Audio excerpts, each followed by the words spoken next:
Hey guys, Bix Weir, Roota.com. This is part two of the Jenny Moonstone discussion from December 31st. We are going to go into Veritasium, and then we're going to go into silver and the silver battle, and then we're going to go into when does COVID end.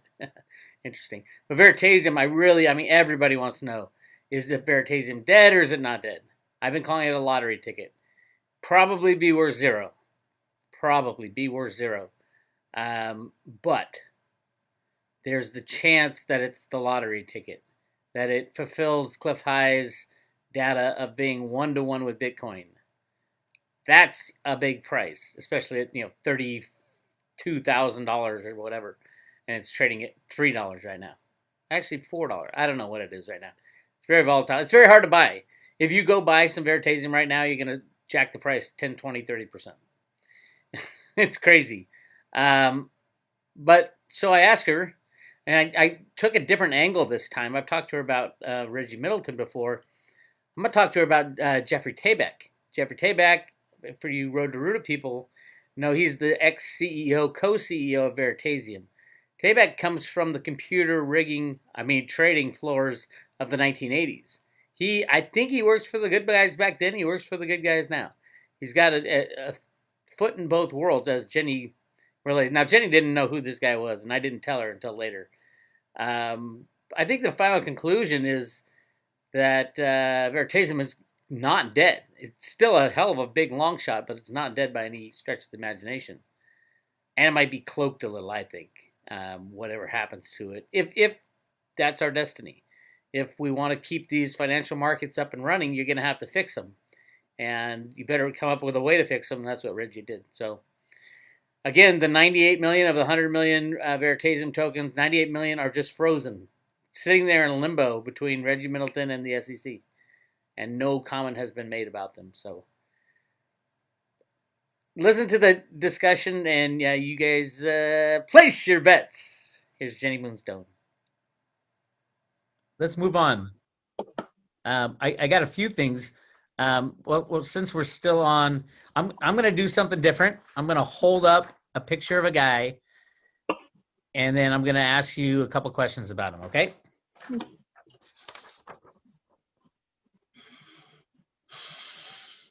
Permission to speak freely. Speak freely. I don't know if I've done this with you before. No. Can I see it again? Yeah. All right. So the first thing I'm going to tell you is that one side of his face is almost completely different than the other side. Has a lot to do with duality. So I would say that this person is one way with people and then a completely different way in his own time. Okay. Would you like me to pull cards on this person? I would.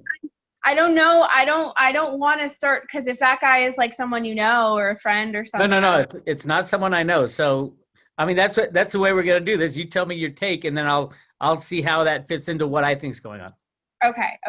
So that person screams dark and light. Okay. So when we talk about the mask, he's got this, but I see a slant. There's a real slanted thing there where it's like in my head I heard a note, and it's like the note carries and then it goes, it gets corrupted kind of at the last second there. So my feeling on him. Here, can I give you a question that the cards can answer? Is the project he is working on going to succeed?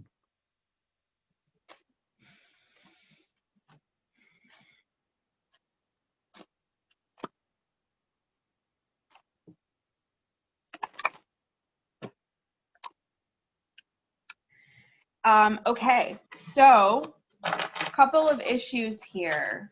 So I can't say that I either don't like this guy or like this guy. I don't know him personally. The first thing I got was that there's half here, half there, which actually has a lot to do with, it's kind of like a 50-50 thing. So he's got a few choices coming up that are going to make or break his path and the path of everybody around him. So the first thing we get is the five of cups. Okay. Five of Cups is not, I just want you to see the energy of that card. This, again, fives are about discord. It's the energy when we're at an kind of an impasse. And then we also have the Emperor, okay? Traditional structures, patriarchal stuff, banking system, men in charge, Aries energy. There is this light aspect to the Emperor, but I kind of got to say that I think he either puts the trust in or is entrusted by, I don't want to say the wrong people or the wrong structure, but it's like when you put all of your eggs in one basket and it just kind of, the eggs break. Okay. So there are a few issues with this project. Okay. I can tell you that whomever is behind it is linked to the more, traditional structures that aren't, they're not doing anything too big, too new, rather. I shouldn't say big. It is big, but it's nothing new. It's nothing super progressive. Let me see.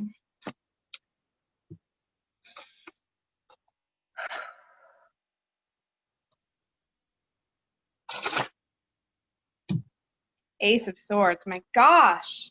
Contracts, terms, conditions.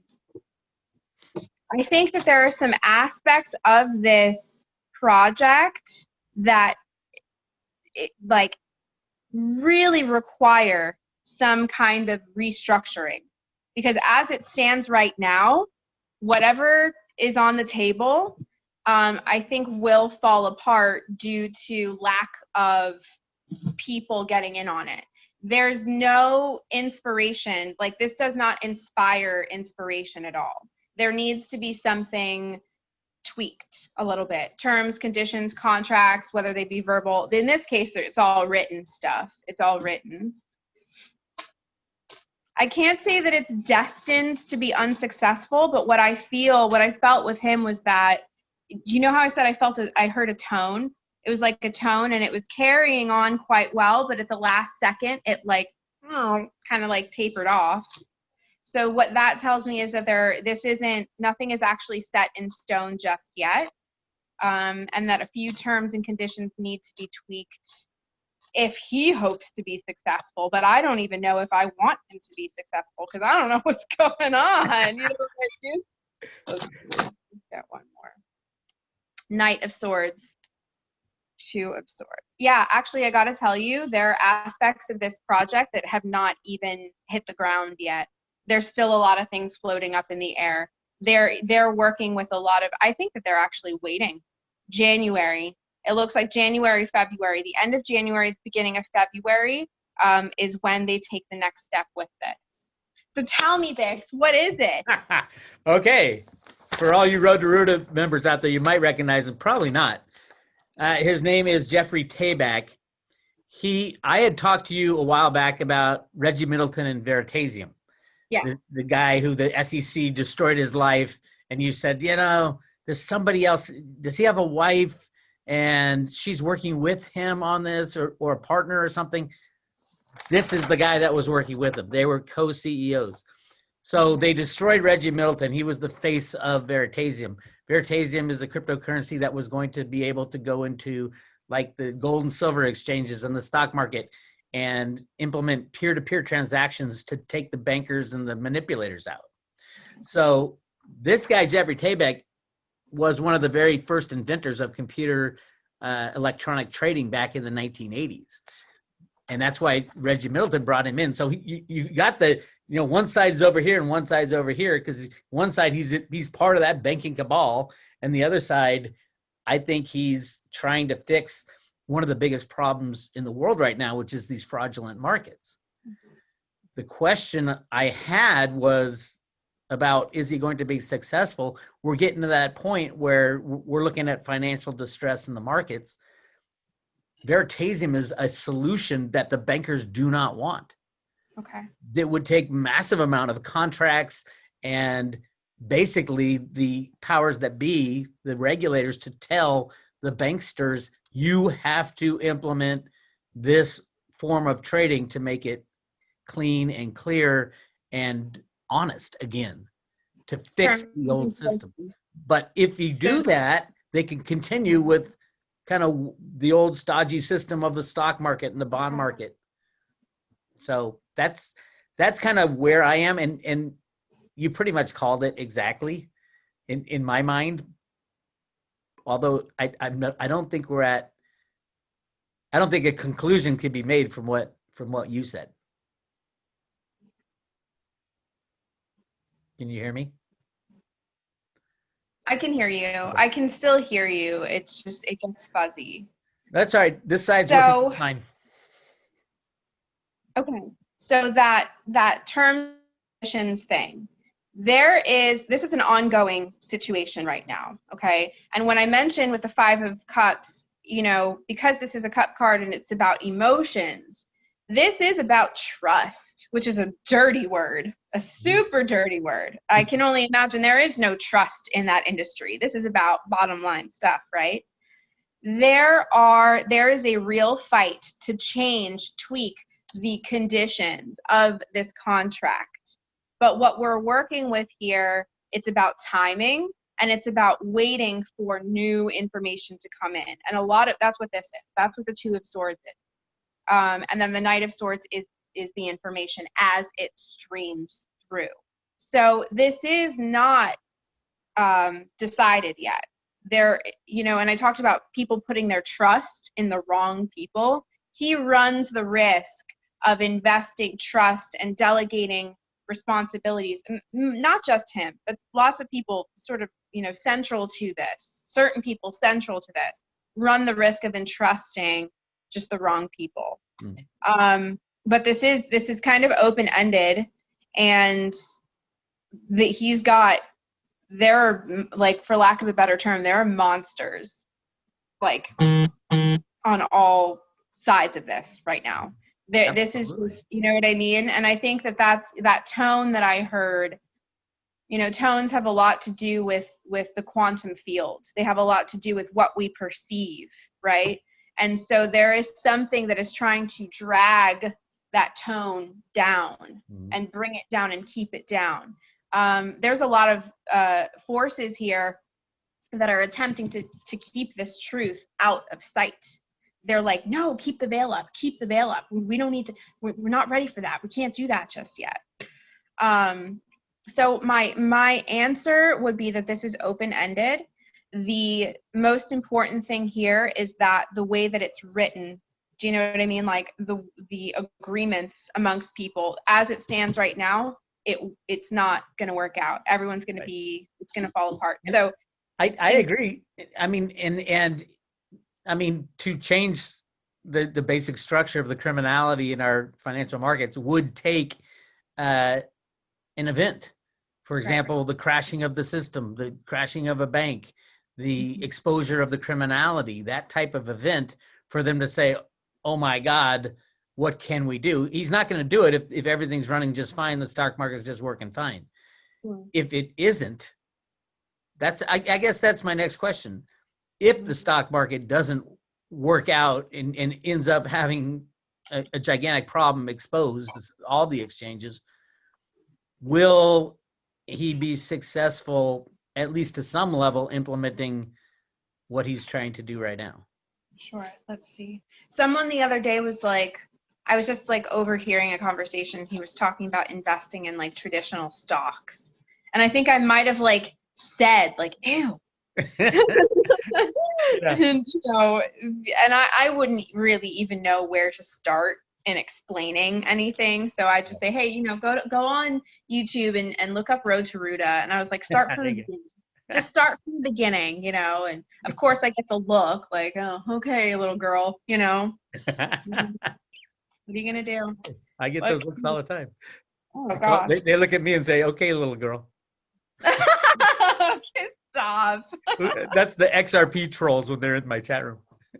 Why are they so hateful? Oh, they get paid. They get paid by Ripple Corporation to go into chat rooms and cause havoc. No system that was worth anything, that had integrity, which is what we're looking for. what a terrible notion. What a wild notion to expect some integrity in a, you know, in a new financial arena. How ridiculous. Nobody would do that unless they had some things to hide, if they had an agenda. So I'm sticking with it. I'm sticking to my guns. All right, so let's see.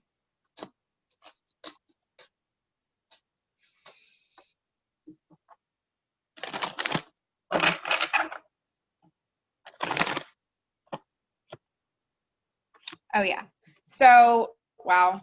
Eights. We have the Eight of Cups, Seven of Wands, Seven of Cups. So a lot of Cups energy, which tells me that the nature of this fall, to me, I hear the word fall. This is actually about literally cups going like that. And I think, you know, when we talk about cups, because it's emotional, this is the energy that has given the archaic financial system its power in the first place. It's our belief in the system. It's people building their lives around and on behalf of, in honor of the old structure. So when I see all of these cards, Eight of Cups, Seven of Cups, this is like, it's a mess. It looks to me like this is an inevitable, just like people just like, I see tears, I see sadness. Oh yeah. But yeah, no, it's a problem. But the Seven of Wands gives us hope. Okay, this is a card of valor. This is a card of defense. It feels to me that if this man, okay, if this man and the people that are around him, if everybody gets unified and we invoke that Ace of Swords energy, which is clarity of vision, nobody deviates. This is how we're going to do it, and this is the only way that it works. The Seven of Wands is the plan. It's a course of action that's like defending. It's like, okay, we have this high ground because we seized this high ground while nobody was looking. Everybody was worried about this and worried about that, but this doing business behind the scenes and, you know, just being innovative and all of these like conversations, they're kind of prepared for this. And so the Seven of Wands comes in and is like, this is what we have and we're willing to defend it.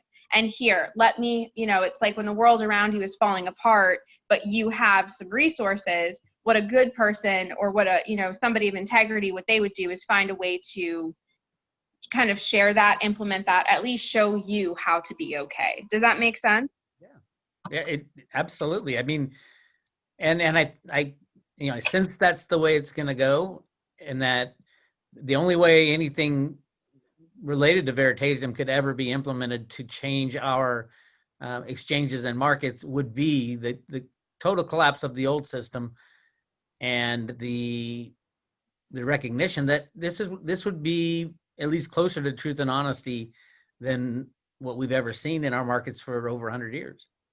Can I tell you, I think that the picture of the man that you showed me, he is currently in the middle of a deep, and there's no way to, you know, validate this because we don't speak to him. He is currently in the middle of a real choice, whether he's about what he's going to do spiritually. Okay. And then a lot of people, I mean, think about what's going on in our world.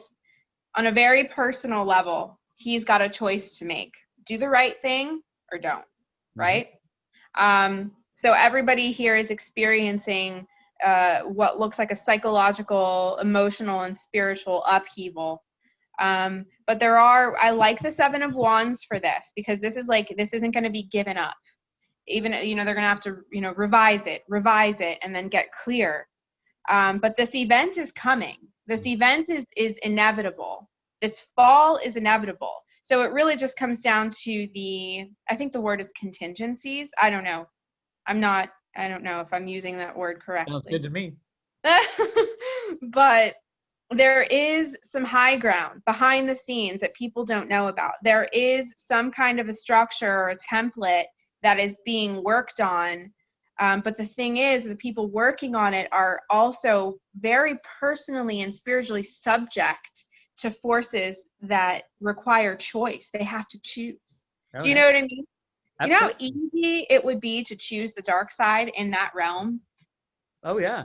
I mean, it resonates with me from the Road to Ruta perspective. I mean, it comes back to those original documents with Ruta at the Federal Reserve Bank of Boston. When I came out and said, "Hey, the Federal Reserve's trying to take down the system for the good of the American people," people thought I was freaking crazy. What do you Right. mean? Federal Reserve's evil? And I'm like, well, let's think about this and talk about it. And I've pretty much shown that that's what's going on. The old system's being taken down. This was before Trump and the good guys and Q came out. I was like, there's good guys. The fight is on. And everybody's like, you're crazy, Biggs. Get the hell out of here.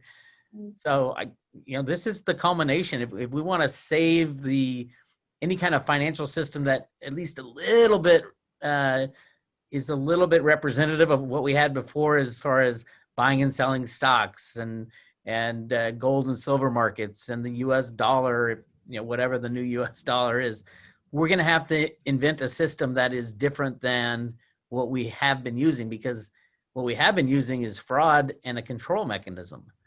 So, Right.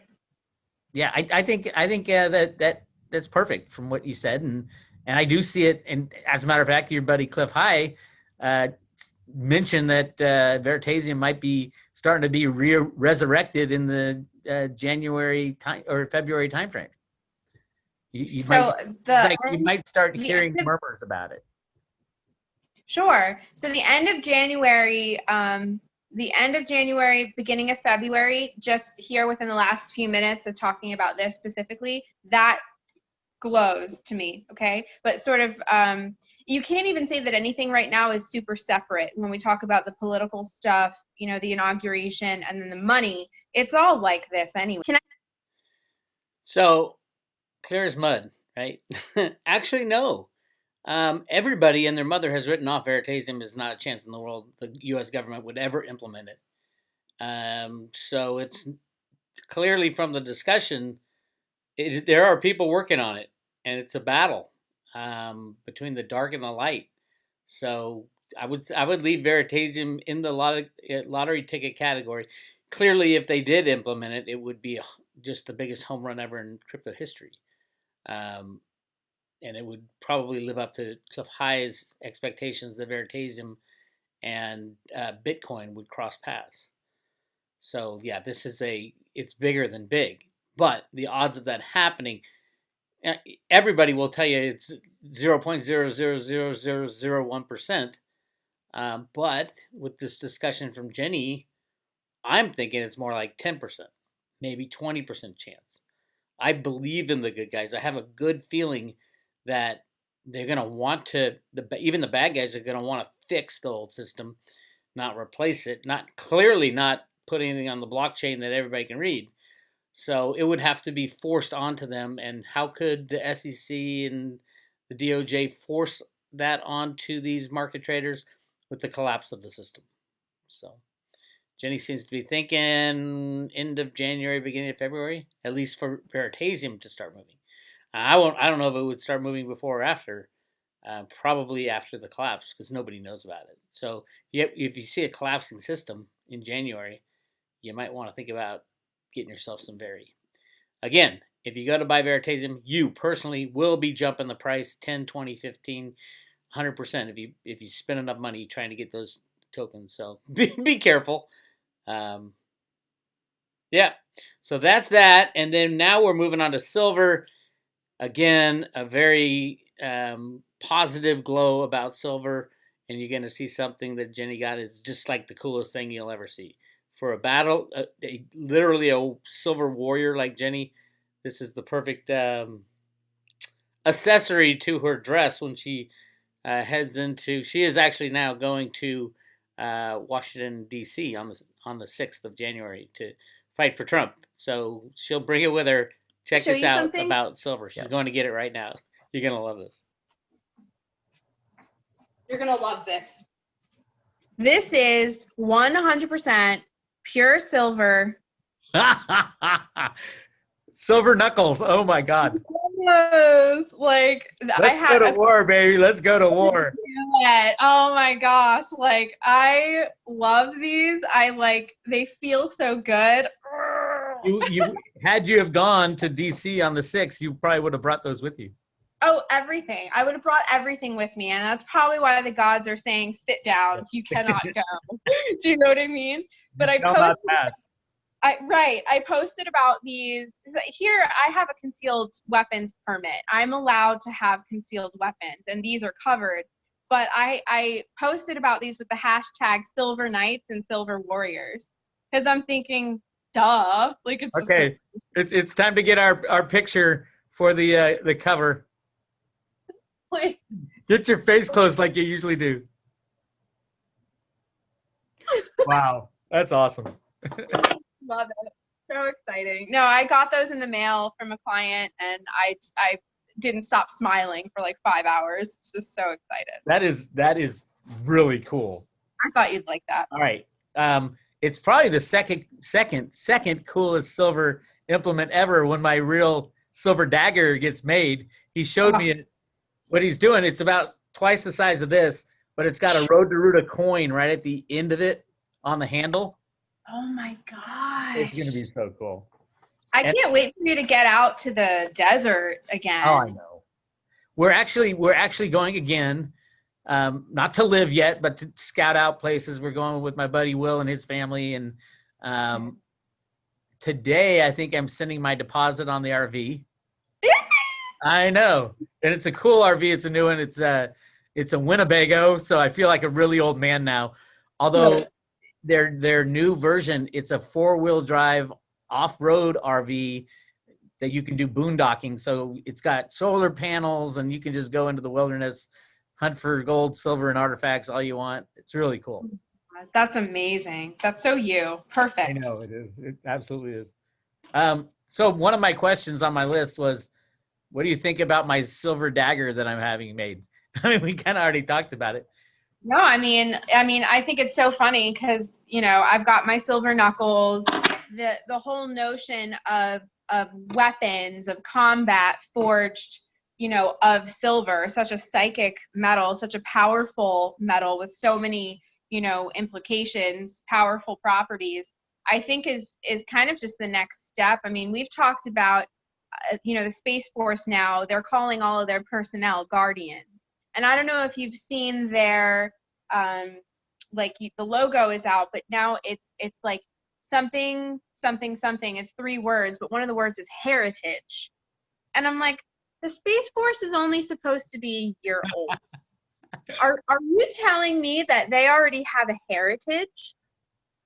And I know that that's true because we've been up in space manning these walls for far longer than just a year. And this whole thing is about disclosure. And then I told you about my vision where future Space Force personnel, their uniforms were all lined with silver and gold. And it has, defensive properties. It allows them to move around more easily. There's just a lot there, things I don't even completely understand yet. So let me take a look at your dagger here, the silver dagger. And we kept getting the Ace of Swords today, and that's just, listen. And then let's talk about silver in general. And I mean, silver's on lockdown still. And I think it's going to come out to absolutely decimate the banking system in January. So we're now tapping into the consciousness of silver. And I've just thoroughly enjoyed working with the consciousness of silver for the past year. So unexpected for me. I was not anticipating that at all. So let's take a look.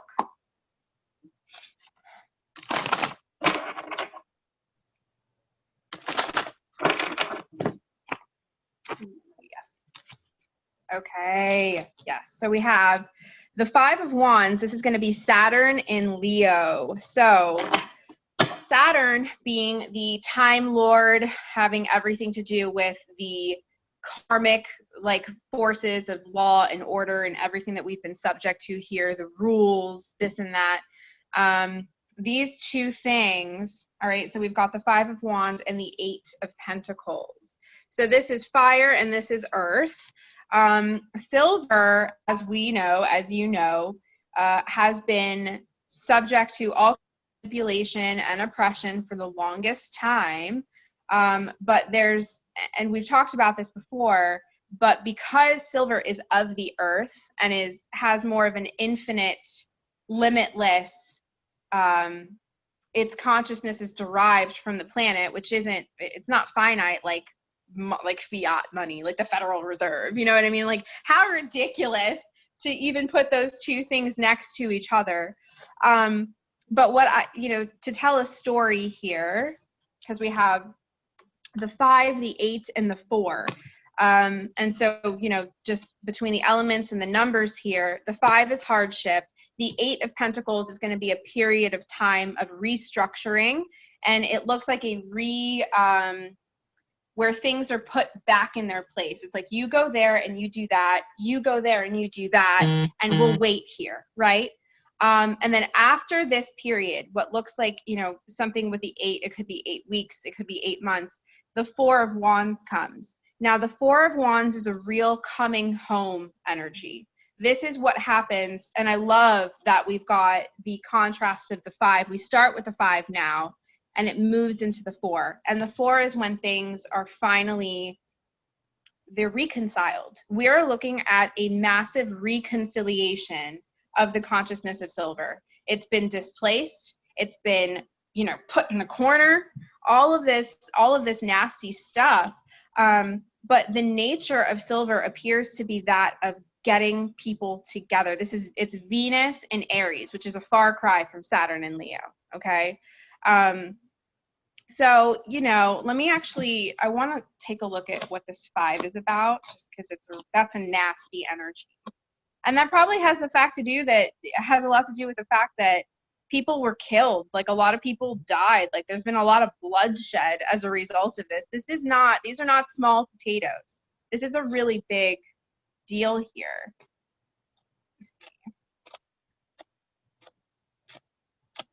Everybody that's been stacking silver and paid attention to silver, all of your silver knights or silver warriors, all of those people, it is going to pay off.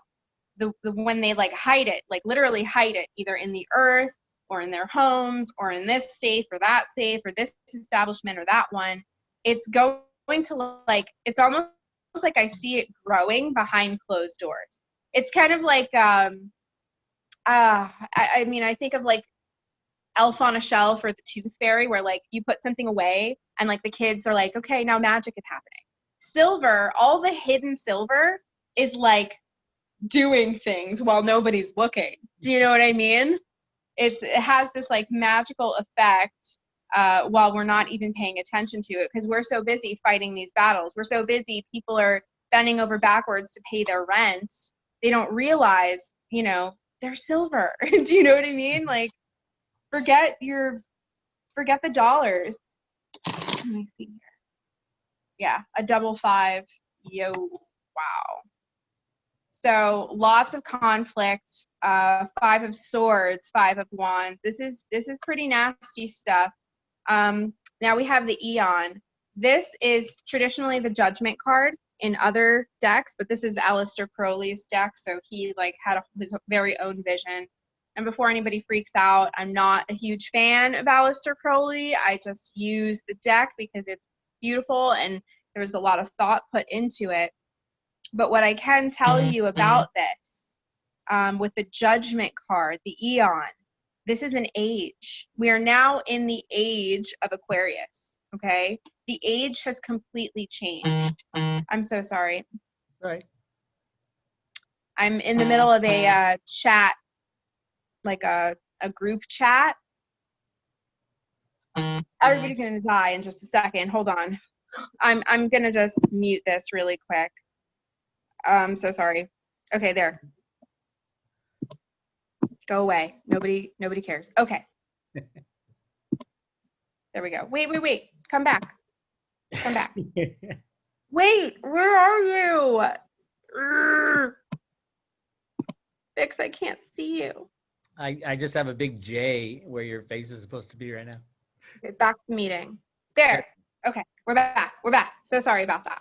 Okay, so I just want you to know what I'm getting from this is that this does feel like a very overnight type of situation. Every time I've ever looked at silver, it's like, bam, it just happens so quickly because these processes are taking place under lock and key, like under the guise, like under the shadow, the cloak of darkness.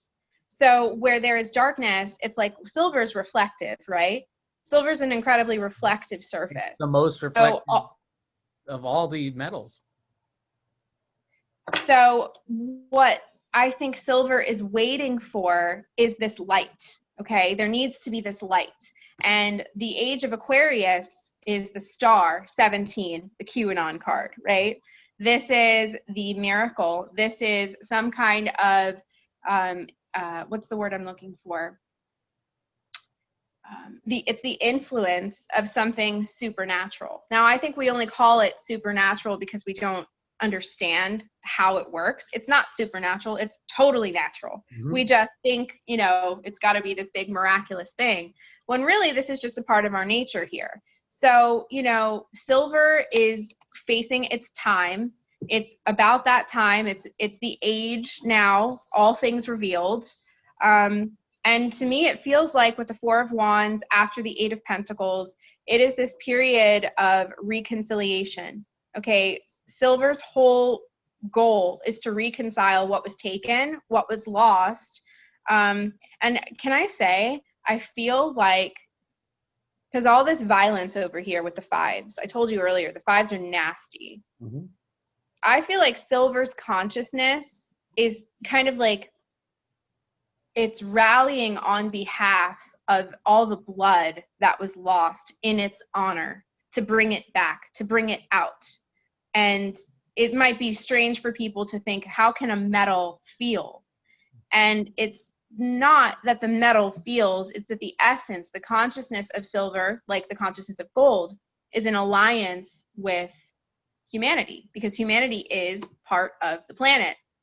And the systems that we are up against seek to destroy the light. And so silver, being reflective, being a bridge from our world to the other worlds, it does have an agenda. Mm-hmm. And so if you're in that quantum field with the silver, you're going to experience the benefits of it. But if you're stuck in the old system, that's what you'll experience. So get in on your silver, guys. That is perfectly in line with, I've studied the manipulation and control of silver. It started really with the Opium Wars in China in the 1850s. And England, all the silver, China was using silver as money and required the English to pay for all the spices and teas that they wanted. They were required to pay in silver. So all the silver was going from England to China. So what the English did in their cruel, ridiculous way is get the Chinese addicted to opium and required the Chinese to buy opium in silver, so all that silver would come back to England. And that was the creation of Hong Kong Shanghai Bank, which is now called HSBC, which is probably the most evil bank. But there's so many stories of this, the control of silver and gold, but silver is the one I've really studied for the past 170 years. It continues today on the comics, and what you just described is absolutely, I think we're at that point where all the spirits are coming in, the bloodshed over the years, all the fraud and just horrific things that have been done, everything's coming home to roost now for silver to be saying, all right, this game is over and I'm going to end it. And I've always called silver the bank killer. And I do think the rising silver price will destroy the banking cabal. Do you know, so here's your knights, okay? We have the Knight of Pentacles, okay? The Earth Knight. They're the movers and the shakers. They're the ones that come in with the knuckles and they're like, oh yeah. And then we have the Eon again, okay, which is the age, okay? And she is what happens. So her resonance with this, he used the goddess Nuit. She's the Egyptian goddess of the night, okay? So she is the dark age. She is that period of time where all things are behind, the shadow of darkness, and a lot of things remain hidden. Okay, but the most inevitable part of this process is that one day there will be a grand reveal, and this is just inevitable. There's nothing, it's not a matter of if, but when. Something, I'm sure you know this, but the Fae, have you heard of the Fae? I have, but I don't know much about it. So they don't like iron, and they don't like silver. There is a reason that certain substances, I know iron and silver are very different from one another, but I'm classifying both of them together because they appear to have qualities that terrify the powers that were. And I don't know if it's like just the traditional use of silver and iron, but I'm feeling like they back away slowly. It's like, do you know what I mean? Like if you've ever seen them, they don't like it. It's like their kryptonite. It's a substance that burns them if they were to touch it. And if you, I mean, silver is the best antibiotic out there. And silver kills COVID. If you put COVID on silver, I did a great experiment, and it's really fun to do. You take a silver dollar and 2 glasses of milk, and you put them on a counter, the same amount in each glass. In one, you put a silver coin, and in the other, you just leave as is, and you leave it there for a month with a little saran wrap over the top or something. The silver one is pretty much well preserved. The other one is completely corroded because the silver one killed all the germs and killed all the parasites. And that happens, I think, in real life, in the spiritual realm. Silver is the cleaner of these things. And that's why they've had to control it for so long on a spiritual level, on the banking level, obviously. And that's what we're coming out of. That's why I'm so excited about the next. I mean, I see this happening in not years, but months or weeks even, coming to, it might be January 11th. It might be the turn from January to February. I don't care how long it takes, truthfully. I've come this far. It's been 20 years of fighting this fight. I know I'm at the end, and like you said, we're entering a new age, and silver is not going to be held down in this new age. There's an interesting, and just as you talk, there's an interesting connection between silver and all of its miraculous reflective qualities. UV light has the same, what appears to be like antiviral, antimicrobial effect on the COVID and other viruses. And they're literally talking about blasting the system with UV light through the system.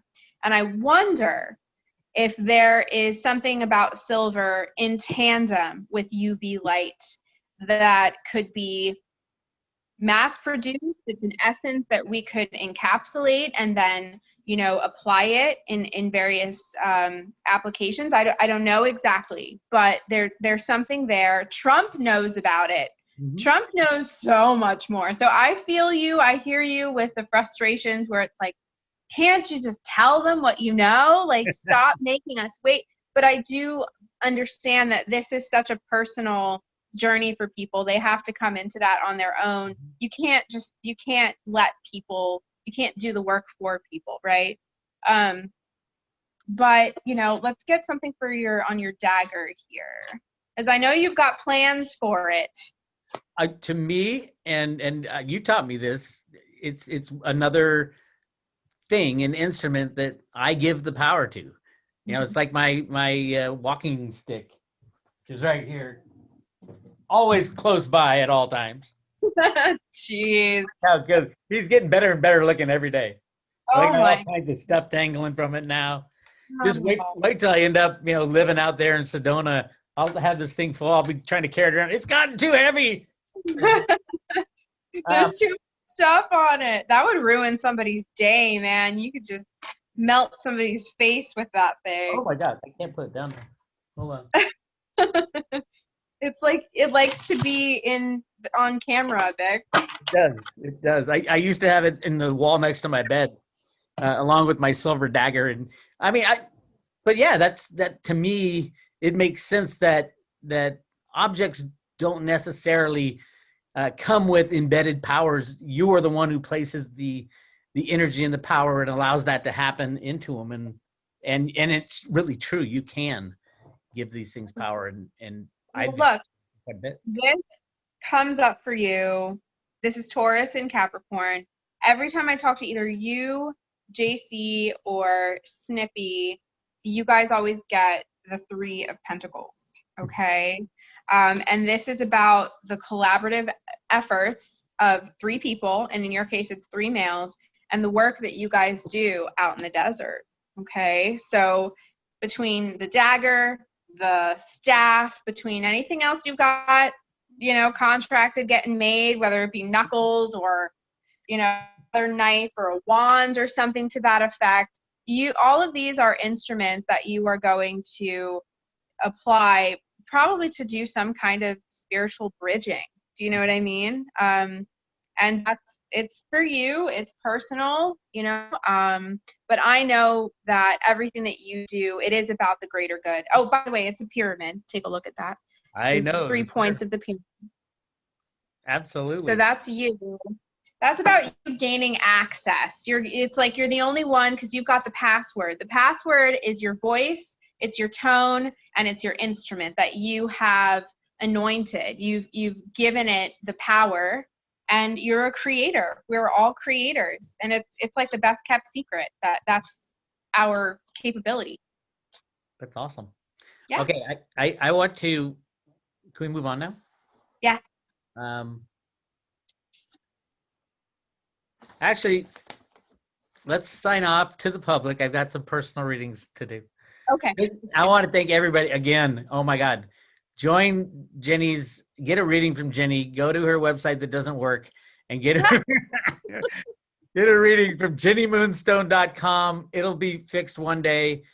How can they reach out to you and get a reading right now? So my email address, yes, my website is currently, we'll say it's under construction. It will be up and running, so please bear with me. But if you can't wait, which you shouldn't, contact me at jecons@gmail.com. So it's JECONS808@gmail.com. So it's just my name. It's JE.Cons. My name is Jenny Constantine. It's my real name, Constantine.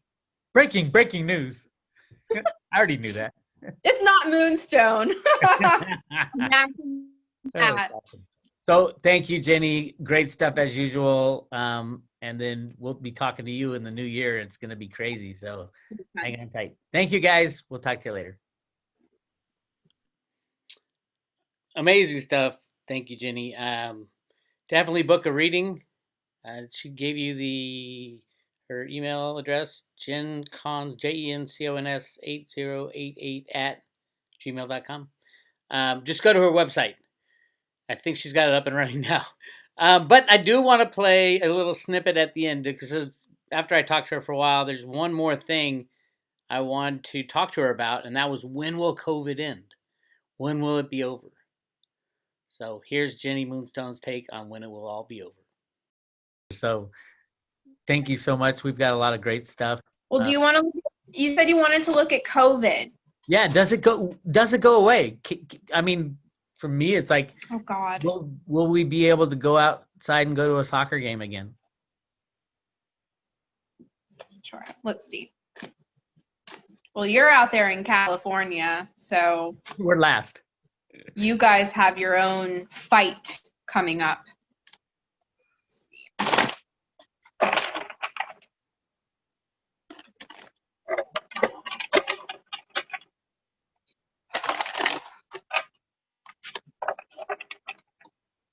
God, these cards are of my face. They're so big. Ace of Wands. Nine of Cups. Oh, wow. Okay. So my intuitive hit on this is that very abruptly there will be like a flash of light. Suddenly information comes out. You know, it's like the UV light, right? This is the UV light. What a beautiful card, right? I love it. Ace of Wands. Now, this flash of light, It's like encoded information. Okay, it's sound, it's media, it's literal, it's visuals, it's data. The powers that be, or the powers that were, will attempt to ride the coattails and overwrite all of that with fake shit. That's what this is. 7 of Swords is the stealing of the light. But the outcome card is the 9 of Cups, okay? Which traditionally this is wish fulfillment, and this is things going well.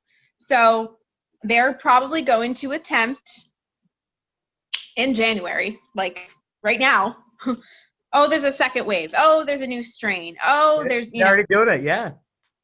That's all going to happen. They're going to lie, cheat, and steal. I'm thinking, I know that this goes away. We will see the end of this. It's just a matter of where you are and your community. Because there are some communities, they're not playing those games anymore. They're just not doing it. Let me see. The things are going to get really crazy at the 7th month. July is going to be one hell of a month. I don't know why. I think it has to do with the sun. I think it has to do with high summer, like the high time of summer. Something happens. And that's probably because the COVID it dies in the sunlight. So they need something else. Right. They're going to be like, well, what are you talking about? We can't be people can't sustain this anymore. Like, people are dying because they're not getting their treatments and, all that crazy stuff. 4 of Cups. Yeah, this just loses steam. Wow. Yes. It goes away. Good news, it goes away. 4 of Cups, 6 of Cups, 9 of Cups. It loses steam. 6 of Cups is going to be about the children.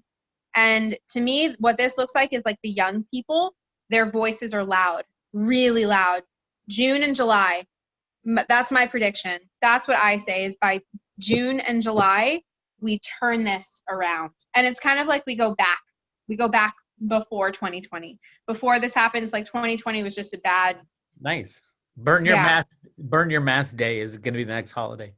Oh, how fun would that be? I have to say, I feel like the silent majority, like the people that just wanted to be left alone, they didn't want to get involved. They don't care about politics. They want people to just live their own lives. They're going to get involved because now if they don't, we're looking at the fate of the republic here. Yep. But I'm so glad, though, that this is happening because these energies really do speak to a resurgence of innocence and integrity. So it's like, what are children? They're innocent. Yeah, they say a lot of weird shit, but they're honest. Do you know what I mean? Luna says it to me all the time. She'll be like, Mom, your hair, she'll say, your hair is the color of a cockroach. And we hate cockroaches, with such a passion. She's like, well, I'm honest. You can't get mad. I'm honest. I'm like, yeah, you're honest, but it's hurtful. She's like, I'm sorry, but I'm honest. And I'm like, okay. You're like, she's honest. But because this is what happens when honesty is expressed, but it freaking hurts and people don't want to hear it. So that's what we're looking at here. And the red flag is that this flash of light comes, this new information, and it hits everybody like a ton of bricks. And this is their last ditch futile effort with the 7 of Swords to braid. I'm seeing them quickly braiding all of this narrative around this beam of light, but they can't work fast enough. They can't get on top of it fast enough because this is just so quick. Awesome. So, well, there you go. Final. Jenny's like, yes, it does go away. Looks like we're going to be dealing with it. At least part of it. It's going to peter away until midsummer. But we'll see. It's going to be crazy. That's all I know. Thank you, Jenny. Make sure you sign up for a reading. She's unbelievable. So go check that out at jennymoonstone.com. And I'll talk to you guys later.